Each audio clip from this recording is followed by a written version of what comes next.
Mo kí gbogbo wa nílé lóko lẹ́yìn odi, mo kí wa pé a kò bójú ọjọ́ ṣeré, mo kí ẹ̀yin ìyá, mo kí ẹ̀gbọ́n, mo kí àbúrò, èmi ọmọ yín olólùfẹ́ yín Dr. Seyi talk show ayé ọpẹ́ yọ ṣó yọ lọ́dọ̀ títí yín náà ní agbára lọ́wọ́ Ọlọ́run. Ayé ọpẹ́ a máa yọ fún wa ní lórí wa, lórí ọmọ, lórí ọkọ, lórí ìdáwọ́lé wa. Ayé ọpẹ́ a máa yọ fún wa ní agbára lọ́wọ́ Ọlọ́run. Mo kí ẹ̀yin ìyá mi, ẹ̀yin bàbá mi, ẹ̀yin ẹ̀gbọ́n mi àti àbúrò mi tí ẹ máa ń darapọ̀ mọ́ wa lórí ètò ní gbogbo ìgbà. Kò ní sú wa, kò ní rẹ̀ wá ní agbára lọ́wọ́ Ọlọ́run. Yorùbá ni mí, Yorùbá ni ìran mi. Àló di dandan sẹ́ kí a kúrò nínú oko ẹrú. Ó ti di dandan ká kúrò nínú oko ẹrú. Májẹ̀mú ti sọ bẹ́ẹ̀ wípé ó ti di dandan. Àwọn ogun ọ̀run náà fọwọ́ sí wípé ó ti di dandan. Ọlọ́run tó wá láyé tó lọ́run náà, ó ló ti di dandan sẹ́ tó lọ́lọ́run ló lágbára lórí ohun gbogbo, òun ló sì lè ṣe ohun gbogbo. Ọba tó dá sánmọ̀ tí ò yẹ̀ lé wa lórí, tó ṣe ilẹ̀ tó fẹ̀, téèyàn kan ò lè fọwọ́ ẹ̀ kọ́va ẹ̀, tí ò wá rì mọ́ wa lẹ́sẹ̀. Ọba yìí náà ló jẹ́rìí sísẹ́ wípé ó ti di dandan sẹ́, àní oko ẹrú yẹn sẹ́ ó di dandan ká kúrò ńbẹ̀ ká délẹ̀ ìlérí. Ilẹ̀ ìlérí náà la wà o, a lọ síbì kankan o, bọ̀ ilẹ̀ ìlérí tún ju ilẹ̀ ìlérí lọ. Ọlọ́run má jẹ́ ká sí nínú ilẹ̀ ìkanra, òun la wà lọ́wọ́lọ́wọ́ yìí. A máa ti inú ayọ̀ dé inú ayọ̀ ní agbára ní ọwọ́ Ọlọ́run. No going back ó ní ọ̀rọ̀ lẹ̀. Bọ́ ìgbà wo ló jẹ́? Ṣé yìí mọ̀? Ṣé mọ oṣù náà? No. Kódà gbẹni tó lóyún gan pàápàá gan tó bá lọ ṣe scan. Wọ́n lè sọ fún ẹ pé ọkùnrin ló máa bí kó lọ dobìnrin. Wọ́n lè lẹ́yọ kan ni. Èmi rí èèyàn ló jẹ́ pé oyún ẹ̀ ti pé 6 months kó tó mọ ipò. Àìmọye ẹni tó lóyún 8 months gan pàápàá. Ọ̀nà ara ọ̀nà ìyanu òun lọ́lọ́run fi máa ń ṣe gbogbo nǹkan tiẹ̀. Mo dẹ̀ mọ̀ pé lágbára lọ́wọ́ Ọlọ́run wọ́n lè mi àti yín, ẹ̀yin ìyá mi, ẹ̀yin bàbá mi, ẹ̀gbọ́n mi àti àbúrò mi, wàhálà wa ò ní já sásán ní agbára lọ́wọ́ Ọlọ́run. Èwo la mú wá fún wa ní ọjọ́ títí òní wípé ká sáré ṣe àgbéyẹ̀wò ẹ̀ gẹ́gẹ́ bí a ṣe máa ń ṣe. Ẹ̀yin tó bá jẹ́ nígbà àkọ́kọ́ tó jẹ́ pé ẹ̀jẹ̀ fẹ́ dára mọ́ wa lórí ìkànnì yìí, ó ní bá ṣe máa ń ṣe. Kó tó di wípé màá wá sọ bá ṣe máa ń ṣe fún yín, ẹ jẹ́ ká sáré lọ ṣe cup of tea. Tó ọdún yìí ṣe ń lọ sópin. Tá a kọrin ọpẹ́ pẹ̀lú ìrètí wípé kọ́dún ó yabo kó sì mìrìn gidi fún gbogbo wájú tàtẹ̀yìn wá lọ. Ló jẹ́ àtètè bẹ̀rẹ̀ àlàkalẹ̀ ọ̀kọ́ ọ̀jọ̀kẹ́ ètò à ń tẹ̀lé ní Seyi Lifesaver Foundation. Fún ẹ̀yin olólùfẹ́ wa gbogbo tó máa ń bá wa dá sétò Remember in December. Tá a fi múnú àwọn èèyàn wa tó kù díẹ̀ fún láwùjọ dùn nílé. Tọ́dún fi ń dùn tó ń yabo. Tó mìrìn gidi fáwọn náà pẹ̀lú ní Seyi Lifesaver Foundation. A ti bẹ̀rẹ̀ àkójọpọ̀ ẹ̀bùn àtúnjọ ọdún lọ́kàn ọ̀jọ̀kan báyìí fún àwọn arúgbó wa. Opó àti àwọn tó kù díẹ̀ fún láwùjọ wa. Kí ètò Remember in December ọdún yìí lè gbèrú bá a ṣe ń ṣe látọdún méje sẹ́yìn wá lọ. Pẹ̀lú àánú Ọlọ́run àti àtìlẹ́yìn ẹ̀yin ẹlẹ́yinjú àánú. Bó sì rẹsì lẹ́ni tàbẹ́wà. Iṣu tàbí sẹ̀mó. Epo òróró àbí magí. Ó sata lẹ́ni ni tàbí yọ̀. Ó jásọ lẹ́ni tàbí bàtà lẹ́ni. Owó àti ohun míì tẹ́ bá ní láti fi múnú àwọn èèyàn dùn nílé. Lórí ètò Remember in December ọdún yìí. Ẹ fi ṣọwọ́ sí ọ́fíìsì wa nílé. Number 6 Bremen Street. Opposite Methodist Church. Sábó. Ṣàgámù Ògùn State. Tó bá ṣe lókè òkun ni. Ẹ pe Dr. Sabi lórí ẹ̀rọ wọn. Tí wọ́n sì máa ṣàlàyé fún yín bẹ́ẹ̀rù náà ó sì máa tẹ̀ wá lọ́wọ́. Tó bá sowó lẹ fẹ́ fi ràn wá lọ́wọ́. Ẹ fi sínú àsùnwọ̀n yín níbikíbi tẹ́ ẹ bá wà lágbàáyé. Account number 579-868-6013. Account name Seyi Lifesaver Foundation. Bank FCMB. Ẹ ti lè ràn wá níṣẹ́ fún àwọn èèyàn yín tẹ́ ẹ fẹ́ fún nìkan ọdún nílé. Léyìíkéyìí ìlú tán bá wà àti ìlú tẹ́yìn gan bá wà pẹ̀lú. Lórí ètò Seyi Lifesaver Foundation. Wọ́n àlàyé síwájú sí i. Ẹ lè kàn sí ọ́fíìsì wa tàbí kẹ́ pé home coordinator wa lórí +234-812-575-4494 bí kẹ́pẹ́ +234-708-434-5696. Bákan náà ni ẹ lè pe Dr. Sabi gan sórí +447-440-715-542. Seyi Lifesaver Foundation ló ní ẹja pawọ́pọ̀ kọ́dún ọdún yìí lè mì gidi fún gbogbo wa. Ọdún yá mi gidi.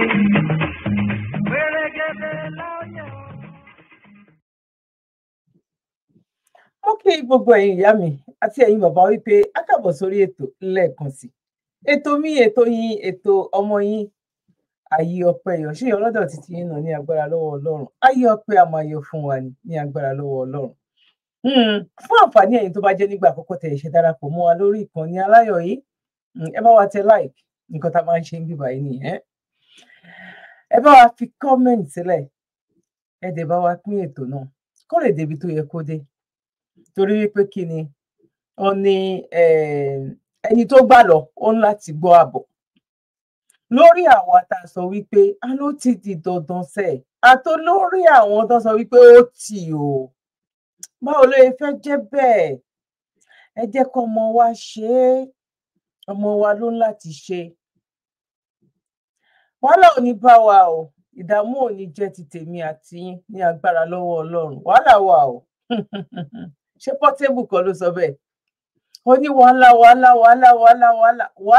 wà lórí àwa tí a nígbàgbọ́ sírìn àjò wípé aláfẹ́ kúrò àwa kọ́ o lórí àwọn tó nígbàgbọ́ wípé wọ́n Nàìjíríà ẹ̀yin náà kọ́ o bọ̀ wàhálà wà bọ̀ wàhálà ò ní bá wa nílé lóko lẹ́yìn òdì lórí wa lórí ọmọ wàhálà ò ní bá wa ní agbára lọ́wọ́ Ọlọ́run àdẹ ní fọwọ́ ara wa fa wàhálà síra wa lọ́rùn kó tó di pé àwọn kan gbé ìgbésẹ̀ ọ̀nàwó ọ̀nàra wọ́n ṣe gudugudu méje yàyà mẹ́fà àwọn náà rí wọ́n ní ibi tójú àgbàlagbà dé tọmọ kékeré tó bá lọ gùn kankan kò lè ojú ẹ̀ ò lè tó bẹ́ẹ̀ ṣé mo gba òwe yẹn tó bá jẹ́ bí òwe ni ẹ ṣàforíjì fún mi o èmi náà ti di olówe ọ̀fọ̀wé àmọ́ tó máa kọ̀wé ìwé òwe báyìí now God bless you brother mi sister mi ẹ̀gbọ́n mi àti àbúrò mi Ọlọ́run ní jẹ́ ká fúnra ara wa fa wàhálà sọ́rùn ara wa ṣe rí nǹkan kan wà alẹ́ èèyàn kan ò lè dúró kó lóun dúró ní méjì èèyàn 10 ò lè dúró léèyàn 20 kí ni mo fẹ́ lò ń bẹ̀ yẹn ni wípé a ní ìrìn àjò yìí sẹ́ a ti mọ nǹkan tó divert wa a ti mọ nǹkan tó gbé wa ṣubú a ti mọ ọ̀nà ibi tá a ti rí ìpalára ìwọ ẹ má jẹ́ ká worry ẹ jẹ́ ká nígbàgbọ́ kò kúkú ṣe pé èèyàn kan wá tẹ bẹ́ẹ̀ lèèyàn kan ń sìn bọ́ ẹ jẹ́ ká ní ìgbàgbọ́ ká dẹ̀ máa gbà ní àdúrà ká máa sọ nǹkan tá à ń fẹ́ fún Ọlọ́run wípé Ọlọ́run Ọlọ́run má jẹ́ kójú wa rí bi a dẹ̀ gbìyànjú a kí àwọn tó wà nílùú òyìnbó náà a káwọn tó wà ní diaspora wọ́n dìde àwọn èèyàn ló dìde bá àwọn èèyàn kan náà dé náà mú iyẹ̀pẹ̀ wá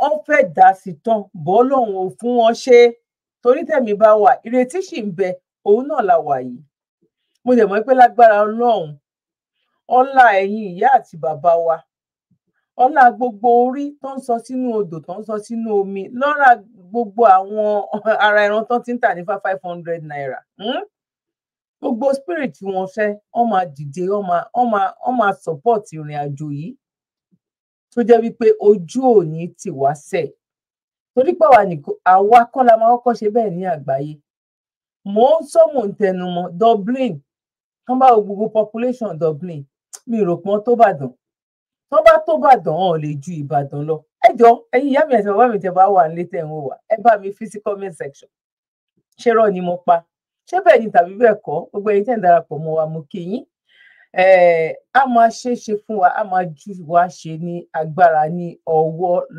lọ́dọ̀ Ọlọ́run now ibo ni ẹ má jẹ́ kí a mo fẹ́ pòwe kan bẹ́ẹ̀ ni ẹ má jẹ́ kí n lọ síbi òwe yẹn mi ní fẹ́ kẹ́ máa bú mi ráwọn kan wà mẹ́ wọ́n máa ń dúró dè mí ní pé mo tiẹ̀ kí ẹ̀yin tó jẹ́ pé ẹ máa ń sọ pé Dr. Sabby Yorùbá yín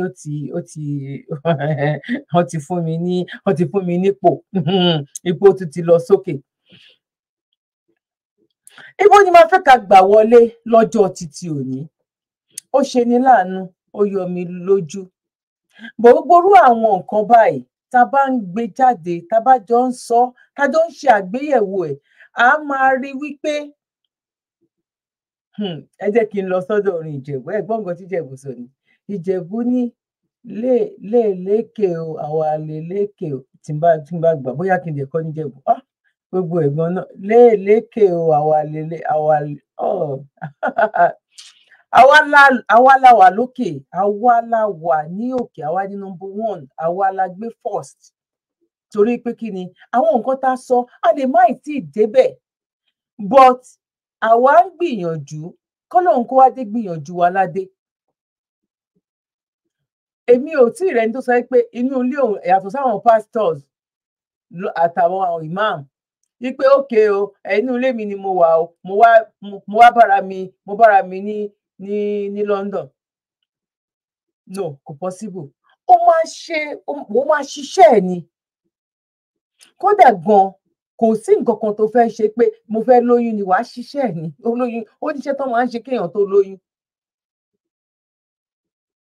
o fẹ́ kọ́ṣẹ́ o fẹ́ bẹ̀rẹ̀ sí ní máa dá bẹ́ẹ̀ náà ni ìrìn àjò yìí. Ẹ má rò wípé bóyá ó ti kú, ó kú tì. Eré ìdíje tá à ń ṣe yìí, ẹ mọ eré tó máa ń sá tá máa pàṣẹ igi síra wa lọ́wọ́, òun ni. Ẹni tó wà àwọn ajú atúfẹ́ ni tó wà àwọn ajú, ẹni tó wà àwọn ajú atúfẹ́ ni tó wà àwọn ajú, torí pé kí ni orí òtítọ́ la wà. Torí pé a dẹ̀ wà lórí òtítọ́ yìí, òun ló máa wá gbé wa lékè, àwa la máa lékè ní agbára lọ́wọ́ Ọlọ́run. Eléyìí ò ń sọ̀rọ̀ wípé eléyìí tiẹ̀ wàhálà leléyìí sẹ̀. Seyi Tinubu, ọmọ bàbá wa Bọ́lá Ahmed Tinubu. Ẹ̀yin èèyàn ẹ má sùn, ẹ̀yin pásítọ̀ ẹ má sùn, ẹ̀yin ìmáàmù ẹ má sùn. Àwọn assignment a fẹ́ kó lé yín lọ́wọ́ leléyìí. Ẹ̀yin babaláwo ẹ má sùn. Ẹ ń láti jí níbi tẹ́ ẹ sùn sí, torí pé kí ni nǹkan tó ń ṣẹlẹ̀ sí ìran àwọn ọmọ Yorùbá yìí, nǹkan tó dẹ̀ yìí ń bọ̀ wájú tó fẹ́ ṣẹlẹ̀ yìí, nǹkan tí bàbá wa Akíntóyè tán sọ wípé Nàìjíríà ó ti ta ó ti gbẹ, ẹ jẹ́ ká lọ táwọn ọ̀pọ̀lọpọ̀ sọ kí ni ẹ jẹ́ kí bàbá wa ṣe. I'm pretty sure wípé nínú àwọn ẹ jẹ́ kí bàbá wa ṣe tí 10 or 100 tó bá wo program yìí, I'm pretty sure wípé 99.9 tó bá níbẹ̀rù Ọlọ́run, tó bá tún wá nífẹ̀ẹ́ ìjọmọ ènìyàn, 99.9 mo mọ̀ wípé kò sẹ́ni tó máa ṣàdúrà níbi tí situation Nàìjíríà dé lọ́wọ́lọ́wọ́. Kò sí ẹ̀dá tó lè ṣàdúrà pé àyàfi ẹni tó jẹ́ pé tóun náà bá bọ́ síbẹ̀ á ṣe worst jù bẹ́ẹ̀ lọ. Now àṣírí tú lọ́tùn lósì, torí pé kí ni àwa la wà lórí òtítọ́, à ń ṣe nǹkan kan náà, ẹ jẹ́ ká lọ. But brother mi and sister mi, a dúpẹ́ lọ́wọ́ àwọn tó ń gbójú jáde tó ń ṣiṣẹ́ ribiribi, àtàwọn tó gbójú jáde náà tó wà lórí òtítọ́. Ọ̀bọ ńlá gùn irun ara ẹ̀ ni ò jẹ́ o. Àfìgbà kankan fò dọ́wọ́, bọ̀bá ò lè fẹ́ jẹ́ àfi gbogbo ẹ̀ síwájú Ọlọ́run. Bọ́ a gbọ́dọ̀ sùn, yẹn ni mo sọ pé tó bá fẹ́ lóyún gan, ó máa níṣẹ́ tó máa ṣe. O fẹ́ travel, oníṣẹ́ tó máa ṣe, o ò lè fò dọ́wọ́. Ìyẹn ni ọ̀rọ̀ ìrìn àjò yìí. Ẹ má rò wípé torí wípé kò sí ariwo, wọ́n ti fò dọ́wọ́, wọ́n ti gbówó fún wọn, àwọn olóṣèlú kìnnìkan. No. Ní agbára lọ́wọ́ Ọlọ́run, a ní rí dààmú. Kó tó di wípé a lọ sí èyí tó jẹ́ wípé wàhálà òun ni eléyìí. Ẹ tiẹ̀ jẹ́ ká kọ́kọ́ gba ọ̀dọ̀ sísítà wa yìí, ẹ jẹ́ ká kọ́kọ́ gba abẹ̀ wọlé ná. In Dubai, I want to start with my gender. Madam, you leave Nigeria and say you're going to Dubai. They say, oh, we have an opening for hairdressing, the pedicure and all those orishi. All those things is scam, is lie. Madam, you're going there to go and do prostitution. And you know where they go put you? Because that woman, she's paying so much to bring you. 4 point something, no be small money.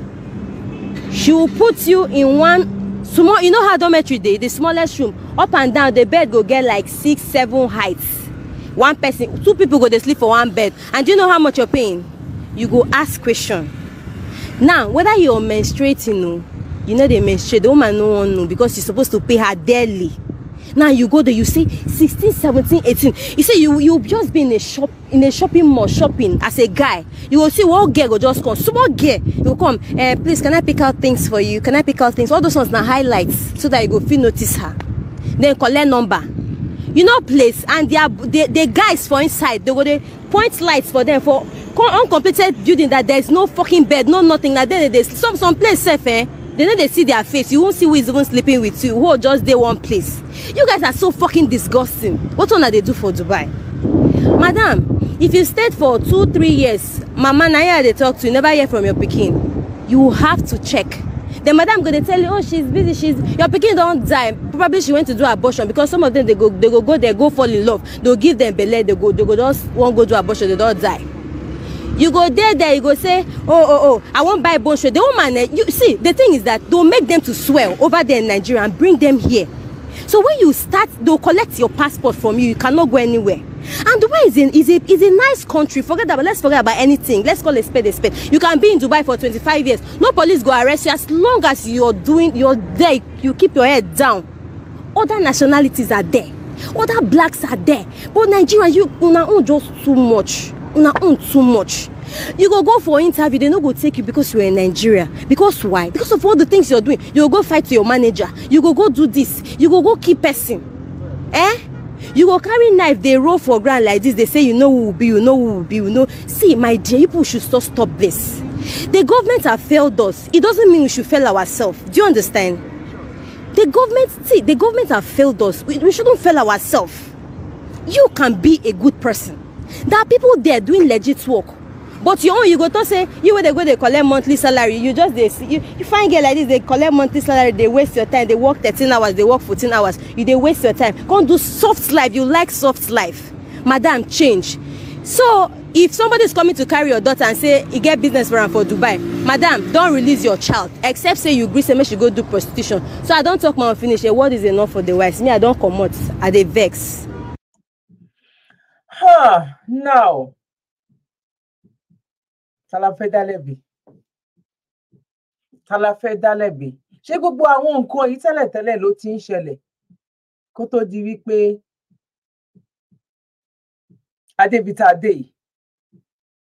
Gẹ́gẹ́ bí àwọn èèyàn kan ṣe sọ wípé ṣe mọ́ ẹ̀ṣẹ̀ bẹ̀rẹ̀ ni ṣebí first year wọn lélẹ̀.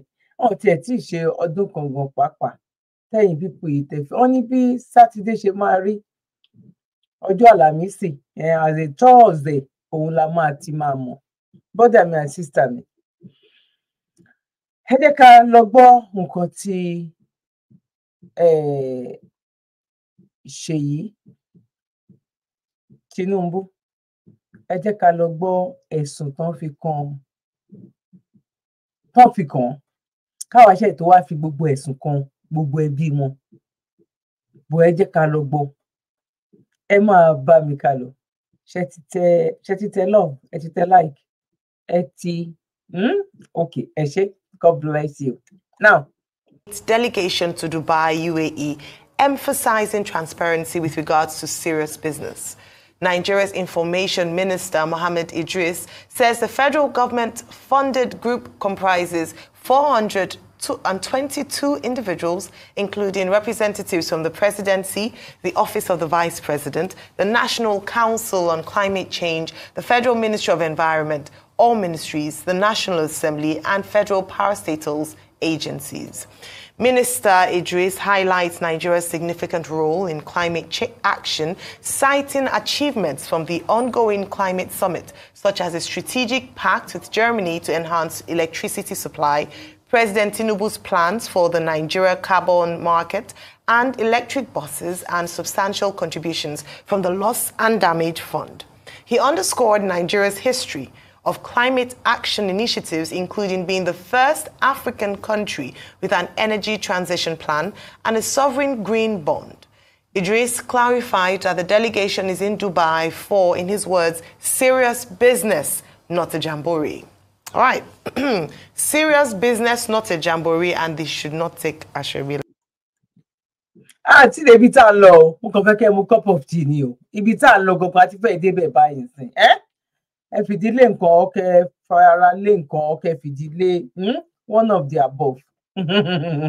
Mo fẹ́ kẹ́ farabalẹ̀ ni so that a lè farabalẹ̀ láti swallow ẹ̀. A lè mọ̀ bá ifẹ́ pọ̀ sílẹ̀. Now, like you said yesterday, but response to the Minister of Information. So I think to a large extent, I'm not sure with this statement the minister has an understanding of the outcry of the people. Because if he does, he will not release a statement like this. Now you claim 422 people. That's colossal. Because I've seen a lot of people trying to defend them, but I'm saying please defend with empirical facts. Just like somebody on television was saying 422 people is not enough. And I look at the person and say, at the time Nigeria is bleeding, I think for good measure, that man too should also stop parading those funny economic theories on television. They are not working. The governor of Edo State attended virtually. Ayo, let's take a real rundown. An average flight to Dubai now is close to $1 million, over $1 million. Let's say 422 people multiplied by 1 million. You have a fair idea of how much it's going to cost. That's close to $500 million already in flight tickets. At the time the country is building. By the time you add extra codes to everything, it's close to $1 billion. At the time the country is bleeding. Okay. Malawi has its own climate change challenges, but Lazarus Chikwera said, I'm going to cut all this. We're not going to go because things are tough economically. Economy like Germany. I was reading a story the other day that even Germany had to call some of its contingents. In Kenya, they protested that the contingents was too much.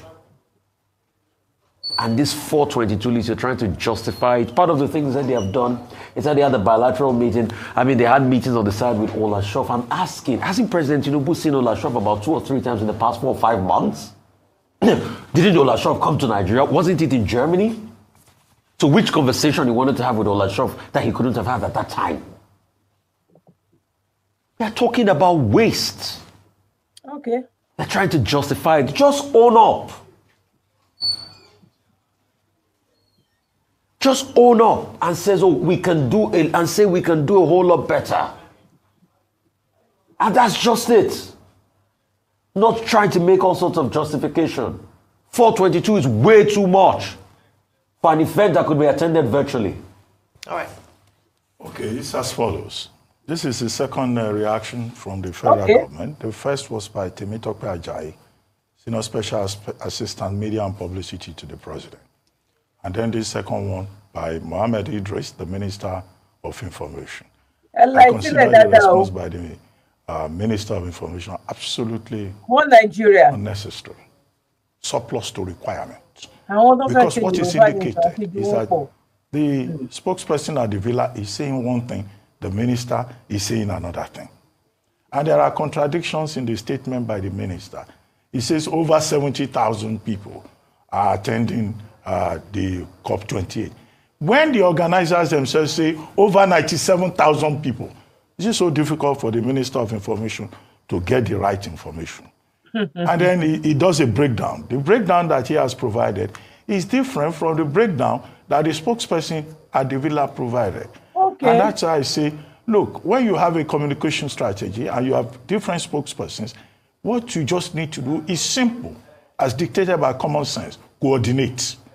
So I have the problem with the lack of coordination and giving wrong impressions.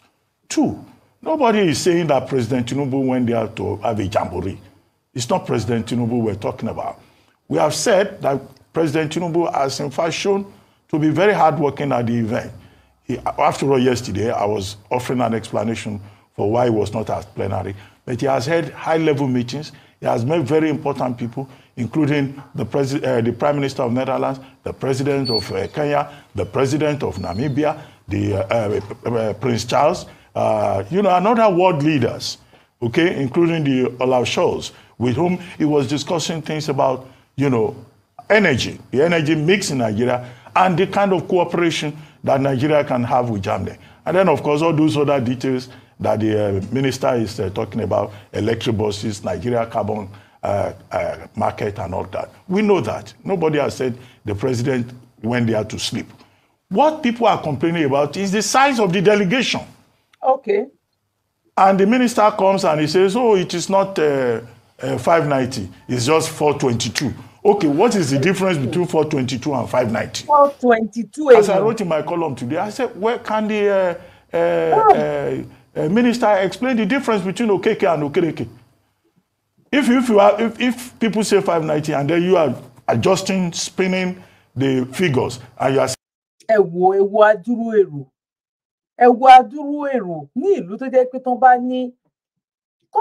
ọ̀rọ̀ ẹ̀bẹ̀ torí àwọn people yìí ò ní bẹ̀rù Ọlọ́run ẹ má jẹ́ ká tanra wa sorry mi ò tún wá sorry mi ò dẹ̀ rude àwọn people yìí ò mọ Ọlọ́run sẹ́ ọ̀ ní bẹ̀rù Ọlọ́run ọ̀ mọ Ọlọ́run ọkàn parọ́ fún wa ọ̀ ń lo jìbìtì fún wa ni ẹ wo adúrú èrò tó lọ ẹ wo iye tán máa ná níbi tí àwọn èèyàn ti ń jẹ̀yà, níbi táwọn èèyàn kan ò ti rí owó pension wọn gbà, níbi táwọn èèyàn kan ti ń kú ní hospital, níbi tí àwọn èèyàn kan ò ti rí sálárì wọn gbà. Ẹ wo adúrú èrò tó lọ tó jẹ́ wípé in short èèyàn 6 or 4 ká tiẹ̀ sọ wípé àrírú ẹ̀rí bóyá 10 ó lọ láti lọ represent gbogbo nǹkan tó ń ṣe.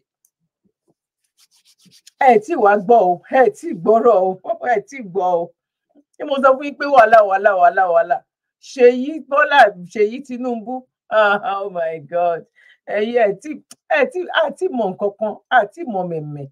Now ẹ jẹ́ ká continue. Now is 422. Even 422 is quite large. Because what we have seen, as was reported on this station yesterday, some of the people there, they've not been seen at any significant event. Many of them did not even show up at the Nigerian pavilion. They can't be going about like a small pause. In fact, the most scandalous part of it is that 2 Nigerian agencies, the Rural Electrification Agency and Naseni, which are within the same vicinity in Abuja, they showed a picture where the directors of the two places were supposed to be signing a joint memorandum of understanding in Dubai, for God's sake. The joint memorandum of understanding that they could not sign in Nigeria. 2 agencies of government between them. But they have to be seen to be doing something. So that is that kind of buffoonery that Nigerians are condemning. So the minister should listen to the narrative very well. So that, these people don't give the impression that certain public officials are hard of hearing. It's the size of the delegation that we're talking about. The explanation that Temitope Ajayi offered, that okay, there were NGO people there, journalists, media people, other people who were there to pursue their interests. I thought that has settled the matter. But the argument that the minister is trying to generate afresh is completely specious.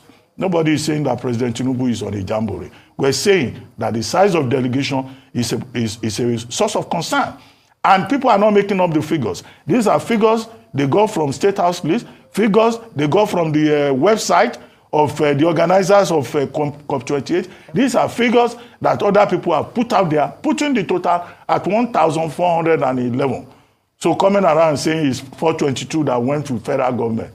Okay, what of the other people that also went with the federal government that the minister did not include in his list? The point has been made. At a time of austerity, we should see our leaders also making necessary sacrifices. And we just hope that all the people that went on the delegation will return home, that they will not use the Dubai visa to japa into the remotest part.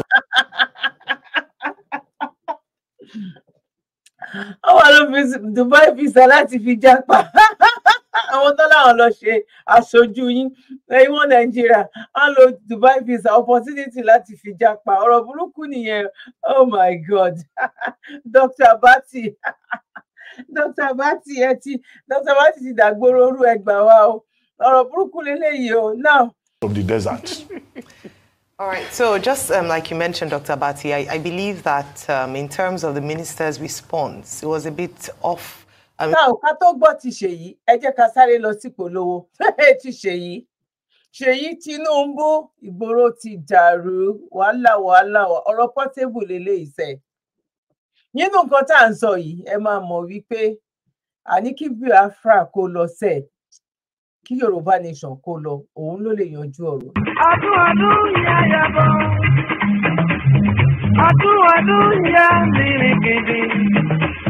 Bẹ́ẹ̀ni, ọdún yìí ṣe ń lọ sópin. Tá a kọrin ọpẹ́ pẹ̀lú ìrètí wípé kọ́dún yabo kó sì mìrìngìdì fún gbogbo wájú tàtẹ̀yìnwá lọ. Ló jẹ́ àtètè bẹ̀rẹ̀ àlàkalẹ̀ ọ̀kọ́ ọ̀jọ̀kẹ́ ètò à ń tẹ̀lé ní Sabi Lifesaver Foundation. Fún ẹ̀yin olólùfẹ́ wa gbogbo tó máa ń bá wa dá sétò Remember in December. Tá a fi múnú àwọn èèyàn wa tó kù díẹ̀ fún láwùjọ dùn nílé. Tọ́dún fi ń dùn tó ń yabo. Tó mìrìngìdì fáwọn náà pẹ̀lú ní Sabi Lifesaver Foundation. A ti bẹ̀rẹ̀ àkójọpọ̀ ẹ̀bùn àtòjọ ọdún lọ́kàn ọ̀jọ̀kan báyìí fún àwọn arúgbó wa. Opó àti àwọn tó kù díẹ̀ fún láwùjọ wa. Kí ètò Remember in December ọdún yìí lè gbèrú. Bá a ṣe ń ṣe látọdún méje sẹ́yìn wá lọ. Pẹ̀lú àánú Ọlọ́run àti àtìlẹ́yìn ẹ̀yin ẹlẹ́yinjú àánú. Bó sì ìrẹsì lẹ́ni tàbẹ́wà. Iṣu tàbí sẹ̀mó. Epo òróró àbí magí. Ó sata lẹ́ni ni tàbí yọ̀. Ó jásọ lẹ́ni tàbí bàtà lẹ́ni. Owó àti ohun míì tẹ́ bá ní láti fi múnú àwọn èèyàn dùn nílé. Lórí ètò Remember in December ọdún yìí. Ẹ fi ṣọwọ́ sí ọ́fíìsì wa nílé. Number 6 Bremen Street. Opposite Methodist Church. Sabo Ṣàgámù Ògùn State. Tó bá ṣe lókè òkun ni ẹ pè Dr. Sabi lórí ẹ̀rọ wọn tí wọ́n sì máa ṣàlàyé fún yín bẹ́ẹ̀rù náà ó sì máa tẹ̀ wá lọ́wọ́ tó bá sowó lẹ fẹ́ fi ràn wá lọ́wọ́ ẹ fi sínú àsùnwọ̀n yín níbikíbi tẹ́ ẹ bá wà lágbàáyé.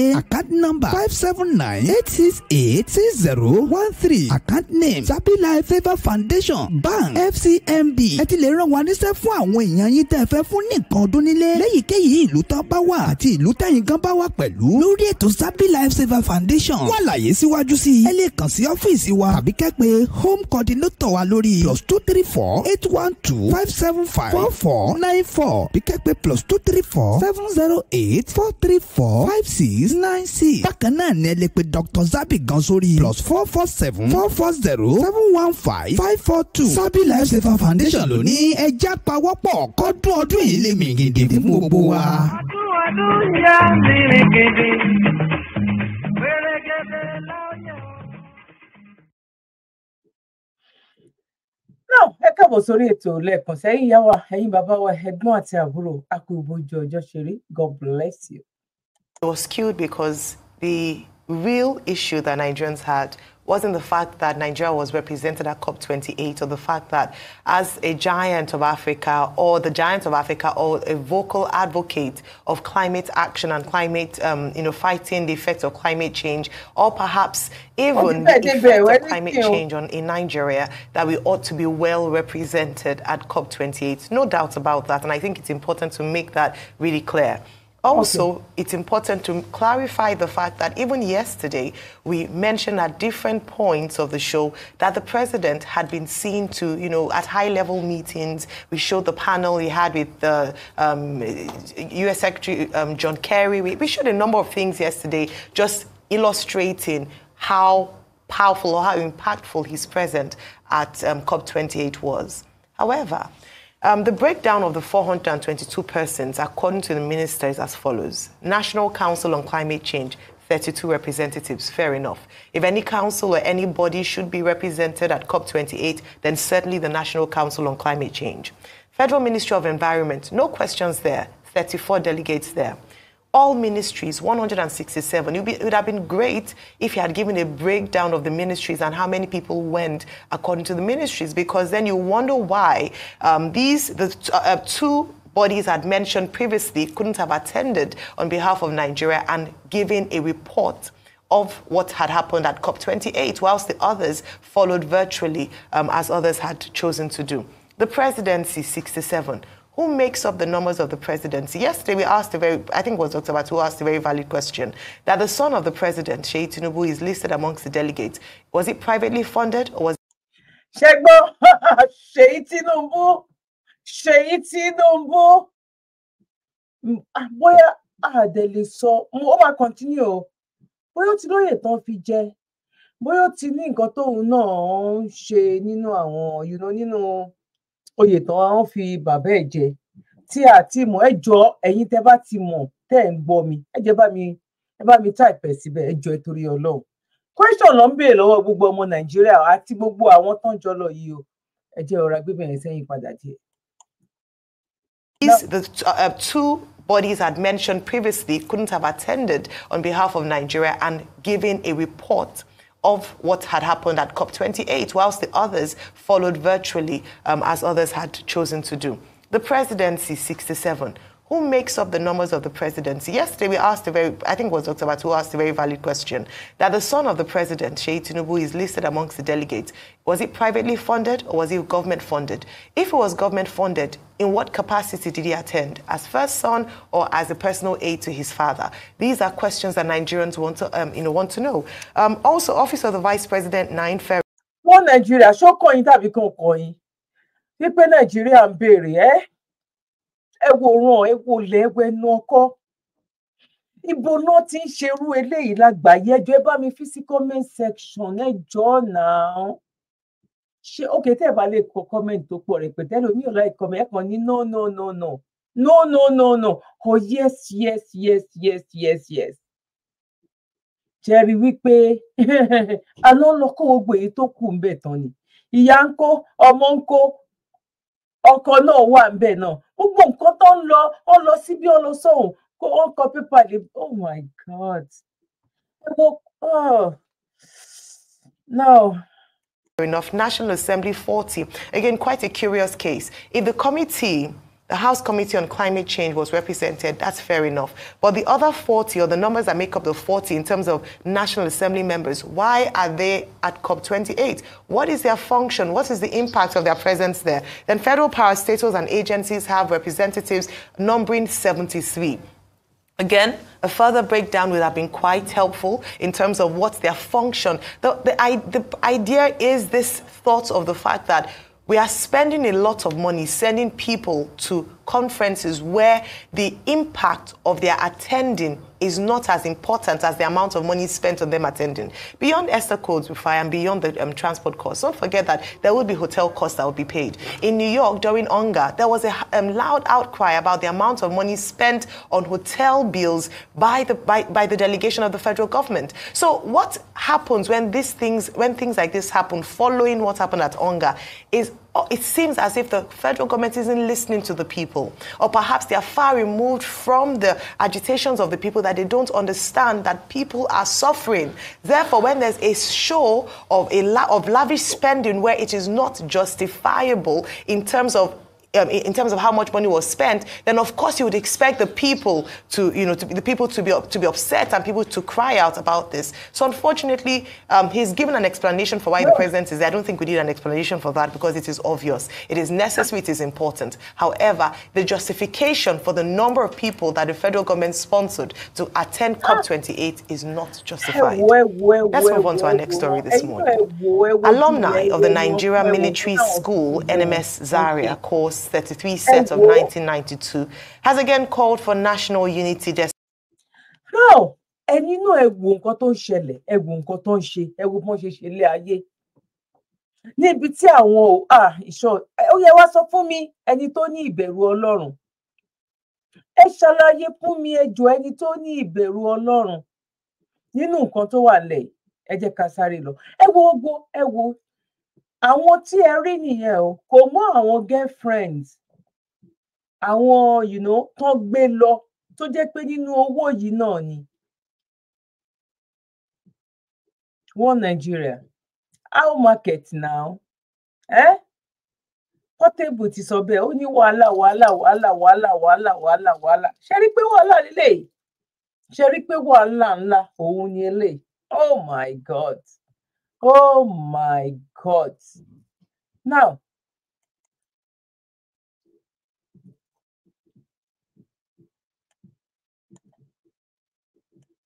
if you tell women, say make them rest, they know they hear. See them now. They don't drug them like this.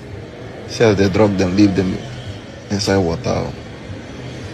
No only God know where they carry them, they go like this. They feel no survivor, they feel still come out. And waiting they are now 50-50. See them now. Don't be people picking me this. Just check them now. See them. Oh my. Now wow. Ṣárí gbogbo àwọn tí a rí tán ṣò yẹn, àwọn wo ló fẹ́ gbé wọn lọ? Wọ́n ṣe wà yẹn sìn. Èèyàn mọ ẹni tó sọ̀rọ̀ yẹn, báwo ló ṣe bá wọn? Ṣé cleaner ni? Ṣé òun ló jẹ́ driver fún wọn ni? Ṣó kàn ṣe coincident ni? Ṣó wá mú nǹkan bẹ́ẹ̀ ni? Kò yé yín sìn, mo máa tuntun play. Ẹ gbogbo nǹkan tí àwọn ọmọ tó ń pè ní leader of tomorrow, àwọn ìyàwó àwọn leader of tomorrow, ẹ wo oríṣiríṣi tó ń ṣẹlẹ̀. Mi ò kàn lè gbé fídíò yẹn wá ni. Girl náà tó jẹ́ pé nínú àwọn ọmọ yahoo náà lọ gbé, bóyá ṣe run ní tán lọ ṣe run or something like that. Ọlọ́run ló mọ nǹkan tó fi bájọ ní àjọṣepọ̀. At the end of the day, lẹ́yìn ìgbà tó já sílẹ̀, ẹ̀yin tẹ́ bá ti wo fídíò yẹn jẹ́ kí n mọ̀ bóyá yes or no. Ọmọ yẹn wọ́n wá gbé dé police station níbi tó ti ń ṣe ó ṣe bẹ́ẹ̀ ni tó wà ní labour room tó fẹ́ bímọ bó ṣe ń gbé nìyẹn. Tó máa push, tó máa rọjú, tó máa push gan. Obìnrin máa mọ̀ táwọn ọlọ́pàá yẹn sọ fún pé no, tó bá ṣe ń ṣe bẹ́ẹ̀ yẹn onítọ̀hún yẹn máa lówó sí ni. Nǹkan tí ò lè control. Kí ló yẹ kán ṣe tó bá jẹ́ pé ọ̀rọ̀ Áfíríkà, ọ̀rọ̀ Nàìjíríà, irú yẹn mo mọ̀ pé bọ́mọ yẹn máa ṣe kú síbẹ̀ nìyẹn lọ́jọ́ yẹn tọkàn máa ní káwọn òbí ẹ̀ wá gbé kán tiẹ̀ ọkọ̀ gbé lọ sí hospital kán fún ní injection bóyá ọkàn fún lóògùn kó tiẹ̀ lè fi sùn kíkiní yẹn pains yẹn àti nǹkan tán ní kó máa ṣe yẹn á tiẹ̀ reduce ó lè jẹ́ pé by time tó bá máa fi wá kó tiẹ̀ ọkọ̀ ń wo ń bẹ̀ náà ni. ẹ wá wo àwọn ọmọ yìí ń sìn ẹ ṣáà gbọ́ nǹkan tẹ́ni tó wà ń bẹ̀ kí ló sọ níbi táwọn kan tán ti náwó tán ti ń ṣe yàlà yòlò wọn wá sọ wípé ọmọ èèyàn kan ó ń tẹ owó gbogbo yẹn camouflage náà fi ṣe fún wa Buhari ṣe ètò jù bẹ́ẹ̀ lọ fún wa owó tí Buhari rí wọ́n sin owó sílẹ̀ wọ́n ti sábẹ́ ilẹ̀ wọ́n ti sábẹ́ òkè wọ́n ti sábẹ́ gbogbo kìnnìkan at the end of the day kí ló ṣẹlẹ̀ kí ló bẹ̀yìn ẹ̀ yọ kí ló yọ lẹ́yìn ẹ̀ kó sí nǹkan kan nínú nǹkan kan bí òun ṣe wípé àdúrà ní kẹjẹ ká máa gbàṣẹ wípé àní kí Ọlọ́run kó jẹ́ kí ọjọ́ náà kó tètè kóore gbogbo ọ̀nà bó bá máa ṣẹlẹ̀ sí àní kí Biafra lọ kí Yorùbá lọ káwọn tó jọmọ Nàìjíríà kan dì í mú kó ní kálukú kó dá dúró ìyà yìí pọ̀ nínú gbogbo àwọn lady yìí ní àwọn girls tó wà ń bíbà ẹ máa rí wípé most of them ló máa lọ sí uni lọ ṣe tán bọ̀ kí ló fẹ́ ṣe tábàtì ẹ̀ sọ pé pọ̀lọpọ̀ nínú wọn gan ẹnu ti fẹ̀ wọ́n ti dá wàhálà bí ọ̀rọ̀ Portable sílé ayé àwọn púpọ̀ nínú wọn wọ́n ti kó ẹgbẹ́kẹ́gbẹ́ wọ́n ti kó bàbá àwọn àròsọ tán lọ ń gbé wọn ní school àwọn ọmọ yahoo tán lọ ń gbé wọn ẹnu wọn ti wá fẹ̀ débi wípé àwọn business kéékèèké kan wà tó jẹ́ wípé àwọn náà lè ṣe bọ̀ kò sẹ́ni tó tún wá fẹ́ ṣe yẹn mọ́ ìjọba ń ṣe wá àwa ara wa náà ń ṣera wa àwọn pásítọ̀ ń ṣe wá àwọn olùṣọ́ ń ṣe wá mi ò ní fẹ́ continue fídíò yìí púpọ̀ because kò àyè wà ọ̀rọ̀ wà kò sáyè òun ni nǹkan tó yẹ kí n lò nìyẹn ẹ jẹ́ kí n sáré tún eléyìí play náà kẹ́ jẹ́ ká gbọ́. If you tell woman say make dem rest they no dey hear see am now they don drug them like this see as they drug them leave them inside water na only God know where they carry them dey go like this they fit no survive am they fit still come out na wetin dey there na 50-50 see am now no be people pikin be this just check am now see am omo na wow. ṣe rí bọ́n ṣe wà yẹn ń sìn tó bá pọ́n fẹ́ lo nǹkan kan lára wọn wọ́n máa yọ wọ́n máa lanú wọ́n máa lára wọn bóyá bíi is it not last year ẹ̀yin tẹ́ bá rántí ẹ jẹ́ bá mi fi sí comment section tán náà rí nǹkan ọmọkùnrin tán kó lọ sí China tán rí lórí wípé wọ́n import ẹ̀ lọ ọ̀dùnsá irú àwọn eléyìí náà sì ta ló mọ irú nǹkan tán máa ṣe fún wọn tán bá tẹ̀ ṣe nǹkan tán máa ṣe tán á jù wọ́n sínú omi ṣebí gbogbo nǹkan tán ṣe yìí sán máa ní ẹ fẹ́ lọ jẹ̀gbádùn ayé lórí omi ẹ fẹ́ lọ jẹ ayé foreign or something like that understand ẹ wò ó ní gbogbo ibi tẹ́lẹ̀ yìí ti ń ṣẹlẹ̀ àní àwọn tó dì sábẹ́ wá ní kí Nàìjíríà kó dà níbi tí àwọn kan tó jẹ́ wípé nǹkan tó nídìí ò pọ̀ owó pension wọn tiẹ̀ fún wọn kán fi tọ́jú ọmọ ẹlòmíì ò rówó pension gbàdé bí kò fẹ́ sanwó lé ẹlòmíì inú ibi tó jẹ́ pé ó dò ní òun ló ń gbé tó dẹ̀ jẹ́ pé ìjọba jẹ́ lówó tó jẹ́ pé ìjọba gan onítọ̀hún yẹn deserve wípé kíjọba kó sanwó fún tí àwọn fámìlì kan tí àwọn ń kó owó yẹn tẹ̀lé tó wá promise àwọn tẹ̀sọ wípé wọ́n Nàìjíríà wípé alẹ́ yìí lówó kó tó di pé ẹ lọ síbẹ̀ irú ìsìnyìí ṣé kò yẹ ká máa mọ irú ipò tí Seyi Tinubu tó máa kó àti Ìyálóde náà tó máa kó pa in short àwọn people yan ti ń try but that my sister mi wàhálà lélẹ́yìí o because kò sí nǹkan kan dáadáa tó ojú wa náà lélẹ̀ ṣe bíbí is it not be 3 months ago bíbá ló ń ṣe birthday nínú private jet kí la tún fẹ́ sọ ṣùgbọ́n ọmọ ti Buhari la sọ ó ń lo kinní kan ó ń ṣe kinní kan kí ni ìyàtọ̀ wo ló ti wà ń bẹ̀ normal ni gbogbo ibi tó ń lọ ẹ tẹ̀ wo ibi tó ń lọ gan gbogbo ibi tó ń lọ yìí àwọn owó tó ń ná lọ lásán gan ṣé kò ní nǹkan tó máa ṣe ni ẹ̀yin wọn Nàìjíríà how market ọ̀rọ̀ Portable lélẹ́yìí o wàhálà òun lélẹ̀ bọ́ kò ní bá wa tí a nígbàgbọ́ wípé àníyà yìí ti tó gẹ́sẹ̀ àníkà kúrò ní àwọn máa mú ìdí wọn wá báyìí náà láì máa ṣe ká máa rí ìdí wọn ká máa jọ fi máa ṣe àgbéyẹ̀wò ká lè mọ̀ wípé àwa la wà lókè ní agbára lọ́wọ́ Ọlọ́run kò ní sú wa kò ní rẹ̀ wá. Yorùbá nation no going back. God bless you. Ẹ̀yin tó bá jẹ́ nígbà ọkọ̀ tẹ̀ ṣe darapọ̀ mọ́ wa, èmi ọmọ yín àbúrò yín Dr. Zabby Talk Show ayé ọpẹ́ yọ ṣe ọlọ́dọ̀ ti sí náà ní agbára lọ́wọ́ Ọlọ́run ayé ọpẹ́ ayọ̀ lórí wa lórí ọmọ arọ́mọdọ́mọ wa ò ní gbégbá bára. Gbogbo ẹ̀yin tí ẹ tẹ̀ fẹ́ bá wa dá sí ọ̀rọ̀ charity wa, bóyá ẹ̀yin tẹ́ ní lọ́kàn tàbí ẹ̀yin tẹ́ ti fẹ́ bá wa dá sí. Ẹni tó bá jẹ́ pé nọ́mbà yẹn ẹ lè grab ẹ lórí bó a ṣe ń ṣèpolówó yẹn, ẹ lè pè mí, WhatsApp nọ́mbà mi wà ń bẹ pé kí n send account number ti Nàìjíríà sí yín. Kò síbi tẹ́ wà lórúkún mẹ́rin tó bá ti jẹ́ bíbá yìí náà lẹ́fẹ́ àkáǹtì náà déédéé náà ló ṣe. Arọ́mọdọ́mọ wà ní gbégbá bára, ọdún ló ń lọ yìí kò ní dìwà mẹ́rù rọ̀. Ọlọ́run á jẹ́ ká ṣe ọ̀pọ̀lọpọ̀ ọdún láyé lágbára lọ́wọ́ Ọlọ́run, wọn ní gbòkú ọmọ káwa wọn lé ní agbára lọ́wọ́ Ọlọ́run. Ẹ̀yin tí ó bá jẹ́ nígbà àkọ́kọ́ ẹ bá wa subscribe sórí channel wa so that anytime tá bá ń ṣe program ẹ lè máa rí notification. Ẹ̀yin tó bá dẹ̀ jẹ́ wípé ẹ ti jẹ́ olólùfẹ́ mi tẹ́lẹ̀tẹ́lẹ̀ náà, ẹ bá mi fi comment sílẹ̀, èmi náà ń kí yín. Ẹ bá wa like ètò yìí, kẹ́dẹ̀ bá wa share so that àwọn wọn Nigeria how market àwọn náà á lè rí.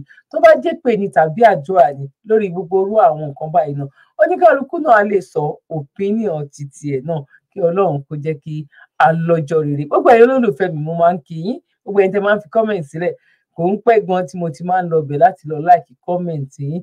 Ẹ̀yin tẹ́ bá fi comment sílẹ̀, tẹ́ bá rí wípé kò pẹ́ tẹ́ fi comment sílẹ̀ náà like èmi ni number one torí èmi mo bẹ̀ yín pé bá fi comment sílẹ̀, ó yẹ kémi náà dẹ̀ lè appreciate wípé yes mo rí yín wípé ẹ fi comment sílẹ̀ ńbẹ̀. God bless you. Bíbá la máa fi la máa mẹ́tò dúró sí lọ́jọ́ títí òní kí Ọlọ́run jẹ́ ká ní ọjọ́ rere. Bye for now.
Done. Oh.